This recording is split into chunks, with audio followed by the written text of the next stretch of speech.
Welcome to all of you in a viable education point. ये हमारे इतिहास का इंट्रोडक्शन क्लास होगी। इसमें हम इतिहास के बारे में समझेंगे। तो आइए चलते हैं। इतिहास को हम लोग इंग्लिश में बोलते हैं हिस्ट्री। क्या बोलते हैं? हिस्ट्री। तो इतिहास जो शब्द है वो दो शब्दों से मिलकर बना। यदि हिंदी में पहले अर्थ लें, इति प्लस हास। इति शब्द का जो शाब्दिक अर्थ होता है, इति शब्द का जो शाब्दिक अर्थ क्या होगा कि ऐसा ही। इति शब्द का शाब्दिक अर्थ क्या होगा? ऐसा ही, ऐसा ही। जबकि हास शब्द का घटित हुआ था, घटित होना, घटित होना।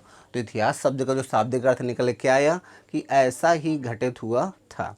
तो इतिहास शब्द समझ में आ गया। इतिहास शब्द दो शब्दों से मिलकर, इति और हास शब्दों से मिलकर बना, जिसका शाब्दिक अर्थ क्या होगा कि घटित होना। यानी कि पास्ट की जितनी भी अतीत की घटनाएं हैं उन सब का यदि कोई ना कोई अध्ययन के हिसाब से कुछ ना कुछ उसके सोर्सेज हैं, अर्थात साक्ष्य हैं, तभी वो इतिहास कहलाएगा। सारी अतीत घटनाएं जो घटित हो चुकी हैं और उनका यदि कोई साक्ष्य नहीं है तो वो आपका इतिहास के अंतर्गत नहीं आते हैं। इतिहास के अंतर्गत वही चीज़ें, अर्थात उन्हीं पास्ट घटनाओं का हम अध्ययन करेंगे जिनके बारे में कोई ना कोई लिखित साक्ष्य या आपका कोई साक्ष्य, वो चाहे आपका पुरातात्विक हो यानी आर्कियोलॉजिस्ट हो, रिलीजियस हो या आपका नॉन रिलीजियस हो या आपका मॉन्यूमेंट्स हो, कॉइन्स हो, लाइक दिस, सब उन्हीं के आधार पर अर्थात अध्ययन होता है, तभी वो इतिहास कहलाता है। अब इंग्लिश में समझेंगे। इंग्लिश में इतिहास शब्द का क्या मतलब होता है। तो जो हिस्ट्री शब्द है, हिस्ट्री शब्द आपका ग्रीक भाषा के हिस्टोरिया शब्द से लिया गया है। हिस्ट्री शब्द जो है वो आपका ग्रीक भाषा के हिस्टोरिया शब्द से लिया गया है, जिसका मतलब होता है इन्फॉर्मेशन या नॉलेज। ठीक, बाई इन्वेस्टिगेशन। किसके द्वारा? इन्वेस्टिगेशन द्वारा। अर्थात हम कुछ लोग सर्च करके जब उन चीज़ों का जो यानी कि पास्ट की घटनाएं आती थी, घटनाओं का जब हम पता लगाते हैं तो वो आपका हिस्ट्री कहलाती है। तो आप याद रखेंगे, हिस्ट्री जो शब्द है वो आपका ग्रीक भाषा के या यूनानी भाषा के हिस्टोरिया शब्द से लिया गया है, जिसका शाब्दिक अर्थ होता है इंफॉर्मेशन ऑफ नॉलेज, यानी कि ज्ञान के बारे में। तो आपका जो हिस्ट्री के पिता होंगे, अब निकल के आया कि हिस्ट्री के पिता किसको बोलते हैं। तो हिस्ट्री या इतिहास के जो पिता होंगे उनको बोला जाता है हेरोडोटस।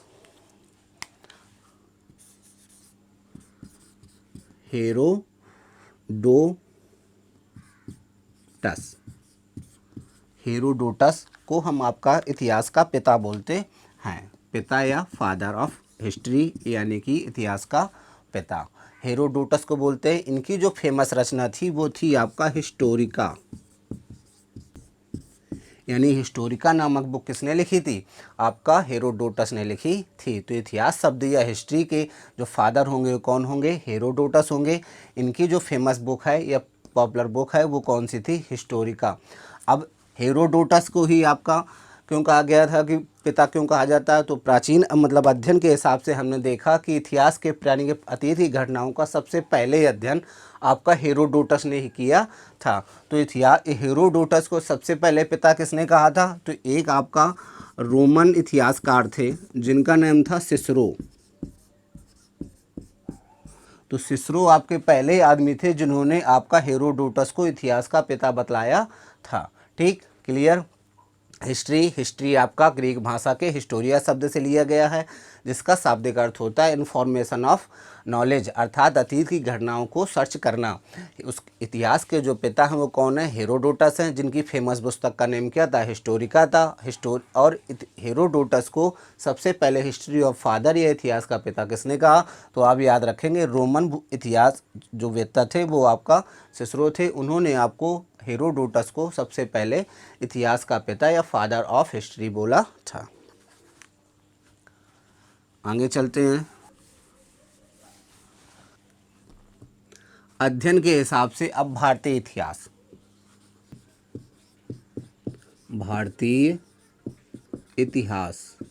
या इंडियन हिस्ट्री को अध्ययन के हिसाब से हम लोग 3 पार्टों में डिवाइड करते हैं। कितने पार्टों में डिवाइड करेंगे? 3 पार्टों में डिवाइड करेंगे। पहला आपका प्राचीन भारत, प्राचीन भारत को इंग्लिश में बोलेंगे एंशिएंट इंडिया। आफ्टर दिस मध्यकालीन भारत,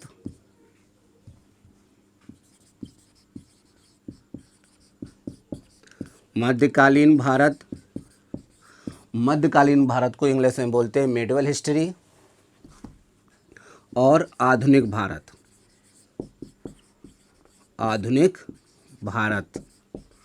आधुनिक भारत को हम लोग मॉडर्न हिस्ट्री के नाम से जानते हैं, मॉडर्न हिस्ट्री ऑफ इंडिया। ठीक, अध्ययन के हिसाब से इंडियन हिस्ट्री को हमने कितने पार्टों में डिवाइड किया? 3 पार्टों में। पहला जो होगा प्राचीन हिस्ट्री यानी कि आपका प्राचीन भारत अर्थात इंडियन एंशिएंट हिस्ट्री, मध्यकालीन भारत अर्थात मिडिवल इंडिया, और आपका आधुनिक भारत अर्थात मॉडर्न इंडिया। अब क्वेश्चन बनता है कि इनमें से जो सबसे बड़ा काल या टाइम पीरियड सबसे ज़्यादा किसका रहा था? मध्यकालीन भारत का, आधुनिक भारत का, या प्राचीन भारत का? तो सबसे ज़्यादा जो टाइम पीरियड है वो आपका प्राचीन भारत का रहा था। प्राचीन भारत का इस तो आपका सबसे बड़ा एज यानी कि सबसे ज़्यादा पीरियड तो किसका टाइम सबसे बड़ा है? तो वो आप याद रखेंगे प्राचीन भारत का। तो प्राचीन भारत को यदि हम डिवाइड करेंगे तो प्राचीन भारत को हम 3 पार्टों में डिवाइड कर सकते हैं। प्राचीन भारत को हमें 3 पार्टों में डिवाइड करना है या बांटना है। पहला था प्राक ऐतिहासिक काल, प्राक ऐतिहासिक काल, प्राक ऐतिहासिक काल। जो दूसरा था वो आदि ऐतिहासिक काल,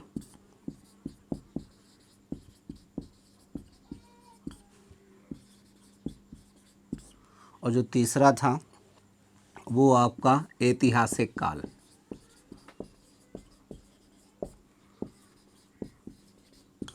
ऐतिहासिक काल। अब प्राक ऐतिहासिक काल तो इसको हम बोलते हैं prehistorical age, historic age. आदि ऐतिहासिक काल को इंग्लिश में बोलते हैं हम प्रोटो हिस्टोरिक एज, तथा आपका ऐतिहासिक को हम हिस्टोरिक एज बोलते हैं। अब प्राक ऐतिहासिक काल या प्री हिस्टोरिक एज क्या थी? तो यानी कि वो ऐतिहासिक काल जिसके बारे में हमें कोई भी इन्फॉर्मेशन नहीं है, यानी कि जिसके बारे में हम कुछ भी जानकारी नहीं रखते हैं, तो वो आपका प्रातैतिहासिक काल कहलाता है। अर्थात जिसके बारे में हमें कुछ भी नहीं पता, वो आपका प्रातैतिहासिक काल कहलाएगा। आदि ऐतिहासिक काल में वह टाइम पीरियड आता है या वह समय जाता है जिसके बारे में लिखित में तो है, लेकिन हम उसको यानी कि साक्ष्य कुछ ना कुछ दिए हैं, वो चाहे आर्कियोलॉजिस्ट हो, लिटरेरी हो, कुछ भी हो। ठीक, तो वो साक्ष्य तो दिए हैं लेकिन उन साक्ष्यों के बारे में हमें जानकारी नहीं है। अर्थात वो जो लिखित सामग्री हमें उपलब्ध है उसको हम अभी तक पढ़ा नहीं जा सकता। जब उसे हम नहीं पढ़ सकते तो वो आपका प्रोटो हिस्टोरिक एज या आदि ऐतिहासिक काल कहलाता है। ऐतिहासिक काल किसे बोलेंगे? जहाँ से हमें लिखित सामग्री अर्थात उनको लिपियों का ज्ञान हो चुका था और उस लिपि को बखूबी अब पढ़ा जा सकता है, तो उस टाइम पीरियड को हम हिस्टोरिक एज बोलते हैं या ऐतिहासिक काल बोलते हैं। इधर से हम अब प्राक ऐतिहासिक काल और इनको डिवाइड करेंगे। तो प्राक ऐतिहासिक काल को हम डिवाइड कर सकते हैं 3 पार्टों में। मेनली आपको पहले आपका किस पार्टों में डिवाइड कर सकते हैं? 3 पार्टों में। तो आपका एक आपका हो गई पाषाण युग। अब पाषाण युग कैसा? तो पूरा पाषाण युग। फिर मध्य पाषाण काल युग,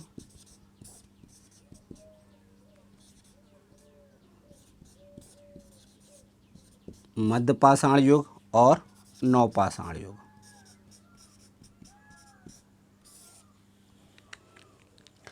नवपाषाण युग क्लियर। तो आपका प्राक ऐतिहासिक काल को हम पुरापाषाण काल, मध्य पाषाण काल और नवपाषाण काल में भी डिवाइड कर सकते हैं। पुरापाषाण युग क्या था? यानी कि वह युग, स्टोन एज ही बोला जाएगा, तो स्टोन एज को भी हम लोग 3 पार्टों में डिवाइड कर सकते हैं। पुरापाषाण काल में जो मानव था उसने केवल पत्थरों का प्रयोग किया, उन पत्थरों में स्किल नहीं थी, अर्थात उन पत्थरों के बारे में उन्हें कुछ जानकारी नहीं, जैसा नेचुरल पत्थर था या भौतिक पत्थर था उसी पत्थर का वो प्रयोग करने लगे, तो वह आपका पुरापाषाण युग कहलाया। मध्य पाषाण काल यानी कि मध्य पाषाण युग। तो इस युग में आपका जो मानव था, पहले वाले में केवल शिकारी था, केवल शिकार करके खाना खाया, तो कच्चा भोजन यानी कच्चा मांस का प्रयोग करता था। मध्य पाषाण काल में अब ये धीरे धीरे आपका, यानी आग का आविष्कार भी पूछा जा सकता है, आग का आविष्कार किस काल में हुआ? तो आग का आविष्कार भी पूरा पाषाण युग में हुआ था। अर्थात यानी कि पहले से आग थी, लेकिन आग की इन्वेंशन, आग की खोज जो किसने की? तो पूरा पाषाण युग कालीन मानव को ही आग के बारे में जानकारी हो गई थी, लेकिन वो आग का सही से प्रयोग नहीं कर पाया। मध्य पाषाण युग, तो मध्य पाषाण युग में आपका उसने धीरे धीरे जिन जानवरों को वो मार के खाता था उनको पालतू बनाना सीखा, और पालतू बनाने सीखने के साथ साथ में जो मीट ये था, जो मांस वो कच्चा खाता था, उसको अब वो भून कर खाने लगा। नवपाषाण युग, तो नवपाषाण युग हिस्ट्री में सबसे ज़्यादा जो क्वेश्चन वो नवपाषाण युग से पूछा। नवपाषाण युग में ही मानो एक थोड़ा मतलब बहुत ही सभ्य हो गया था, यानी कि धीरे धीरे वो आपकी पहली साइंटिफिक इन्वेंशन जो थी वो आपके पहिए का आविष्कार, वो आपका नवपाषाण युग में ही चला था। अब आप आग के आविष्कार, तो आग का आविष्कार नहीं, तो आग का आविष्कार इसलिए नहीं माना जाएगा क्योंकि वो पहले ही नेचर में विद्यमान थी, लेकिन सबसे पहले आपका पहिए का निर्माण जो था, ये पहिए की इन्वेंशन जो थी वो नवपाषाण युग में ही स्टार्ट हुई, और खेती करना भी आपका मानो जो सही रूप से नवपाषाण युग में ही सीखा था। तो आपको समझ में आ गया होगा पूरा पाषाण युग, मध्य पाषाण युग, नवपाषाण युग। पूरा पाषाण युग में केवल मानव पत्थरों का प्रयोग करना जानता था और केवल मांस खाना जानता था। मध्य पाषाण युग में मानव ने सबसे पहले जानवरों को पालतू बनाना सीखा। नवपाषाण युग में यहाँ पर वह पहिए का आविष्कार करके खेती करना उसने प्रारंभ कर दिया था। आदि ऐतिहासिक काल में तो दो आपके टाइम पीरियड आते हैं, एक आपका इंडस सिविलाइजेशन यानी ताम्र पाषाण युग। तो ऐतिहासिक काल को हम 2 पार्टों में डिवाइड कर सकते थे, पाषाण युग में और आपका ताम्र युग में, लेकिन हम आदि ऐतिहासिक काल अर्थात जैसे सिंधु सभ्यता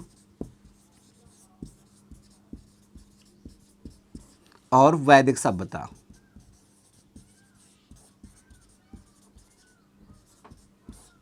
सिंधु सभ्यता और वैदिक सभ्यता, तो आदि ऐतिहासिक काल में सिंधु सभ्यता वैदिक सभ्यता, यानी सिंधु सभ्यता के बारे में हमें जानकारी है कि सिंधु सभ्यता ये थी, लेकिन सिंधु सभ्यता की जो स्क्रिप्ट थी वो अभी तक पढ़ी नहीं जा सकी है। वैदिक सभ्यता में है तो बहुत से संस्कृत के श्लोकों का सही से अध्ययन हुआ, लेकिन अभी भी कुछ श्लोकों का उनका सही से यानी कि उनके अध्ययन यानी उनके बारे में अभी हम लोग एकमत नहीं हुए हैं। तो ये दोनों सिंधु सभ्यता और वैदिक सभ्यता किसके अंतर्गत आते हैं? आदि ऐतिहासिक काल के अंतर्गत आ जाएंगे। ऐतिहासिक काल में जहाँ से आपका पूर्णतः लिखित सामग्री उपलब्ध हुई तो वो आपका ऐतिहासिक काल कहलाएगा। अब इनके टाइम पीरियड के बारे में बात कर लेते हैं। तो लिपि का आप याद रखेंगे, लिपि जो सबसे पहले थी अर्थात जब लिखा हुआ मिला ना, तो लिखा हुआ सबसे पहले हमें सुमेरियन सभ्यता में मिला। सुमेरियन सभ्यता में ही हमको आपका सबसे पहले सुमेरियन सभ्यता के लोगों को ही आपका लिखने का अर्थात उनको लिपि का ज्ञान सबसे पहले सुमेरियन सभ्यता को हुआ था। टाइम पीरियड के बारे में बात करेंगे तो टाइम पीरियड सीधे सीधे ये लीजिए अननोन टाइम से, यानी कि हमें टाइम नहीं पता जब से स्टार्ट हुआ। कोई कह देगा 20,000 साल पहले ये, लेकिन इससे नहीं पता। अननोन काल से 8,000 वर्ष तक, 8,000 BC तक। कब से? अननोन टाइम से। अननोन टाइम से 8,000 BC तक आपका पूरा पाषाण काल रहेगा। 8,000 BC से 4,000 BC तक ये आपका मध्य पाषाण काल रहेगा, और 4,000 BC से 2,500 BC तक ये आपका नवपाषाण काल रहेगा। एक बार और देखिए, अननोन टाइम यानी अज्ञात समय से लेकर 8,000 BC तक ईसा पूर्व पूरा पाषाण काल रहेगा। 8,000 BC से 400 BC तक आपका मध्य पाषाण काल रहेगा, तो 4,000 BC से 2,500 BC तक आपका नवपाषाण काल रहेगा। आफ्टर दिस सिंधु सभ्यता जैसे दी, तो सिंधु सभ्यता का जो टाइम पीरियड होगा वो आपका 2500 BC से 1750 BC तक, और आपका जो वैदिक सभ्यता होगी वो आपका 1500 BC से 600 BC तक रहेगा, यानी सिंधु सभ्यता से और वैदिक सभ्यता यानी 600 BC में। अब इधर पे आपको इधर पे दिख रहा होगा कि 2 साल का 2.5 साल का अंतर है। तो वो 2.5 साल के बारे में किसी को भी लिखित साक्ष्य या प्रमाणिक साक्ष्य नहीं है। तो ये टाइम पीरियड वो हिस्टोरिक पीरियड नहीं हुआ, यानी कि उसे इतिहास नहीं कहा जाएगा, क्योंकि इस पीरियड की घटनाएं कुछ भी, यानी कि ना तो आपका आर्कियोलॉजिस्ट, ना आपका लिटरेरी, यानी जो भी आपका दिया हो या फेमस बुक्स, उसके हिसाब से ऐसा कुछ भी नहीं पता। तो ये जो इसके बीच का जो टाइम पीरियड है वो आपका इतिहास नहीं बोलते हैं। ऐतिहासिक काल जो होगा वो आपका 600 BC से स्टार्ट हो जाएगा। तो मध्यकालीन भारत, तो मध्यकालीन भारत को आप सीधे से डिवाइड कर 600 BC तक इतिहास काल स्टार्ट हुआ, यानी कि हो गया। तो प्राचीन जो भारत है वो कहाँ से स्टार्ट हुआ में ऐतिहासिक काल, तो ऐतिहासिक काल अननोन से लेकर स्टार्ट होगा, जो आपका 700, ठीक, 712 AD तक जाएगा। क्लियर, यानी कि 8000 से पहले से लेकर आपका 712 AD तक प्राचीन भारत बोलते हैं। प्राचीन भारत के बाद जब हम मध्यकालीन भारत में अध्ययन करेंगे तो मध्यकालीन भारत का जो टाइम पीरियड रहेगा वो रहेगा 712 AD से आपका 707 AD तक। 707 AD तक ही क्यों, क्योंकि 707 AD में ही आपका औरंगजेब की डेथ हुई थी। उसी को आपका जब आपको मोहम्मद बिन कासिम ने अटैक किया तो 712 ईस्वी में मोहम्मद बिन कासिम ने अटैक किया था, तो वहाँ से स्टार्ट कर जब तक औरंगजेब की डेथ हो जाती वहाँ तक आपके पूरे टाइम पीरियड को क्या बोलते हैं, मध्यकालीन भारत बोलते हैं। आधुनिक भारत, तो आधुनिक भारत यदि हम 1707 से स्टार्ट करेंगे तो ये 2 पार्टों में डिवाइड होगा। एक आपका 1857 तक और दूसरा फिर आपका 1947 तक, यानी कि 1707 से लेकर यहाँ पे औरंगजेब के बाद में जितने भी मुग़ल राजा थे उनका धीरे धीरे, यानी मुग़ल डायनेस्टी का धीरे धीरे पतन स्टार्ट हो गया। कब, 1707 ईस्वी से। तो जो आगे चल के 1857, यानी अंग्रेज़ों का जो राज्यक्रम था, यानी कि ब्रिटिश, किसका, ब्रिटिश एम्पायर का, तो कब से स्टार्ट हो गया, 1800, ठीक, 1857 तक हमारे ऊपर अंग्रेज़ों ने राज किया।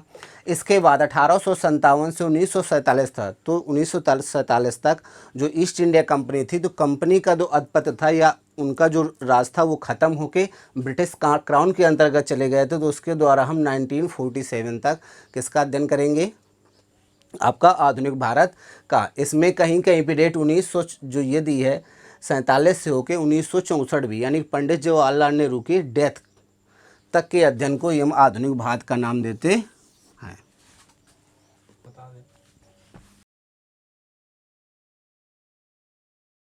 अब हम टाइम पीरियड के बारे में बात करेंगे।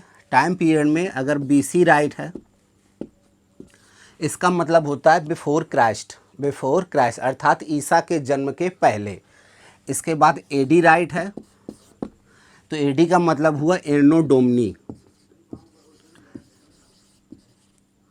एनो डोमनी, जिसका मतलब होता है ईसा के पश्चात, अर्थात ईसा मसीह के जन्म के बाद।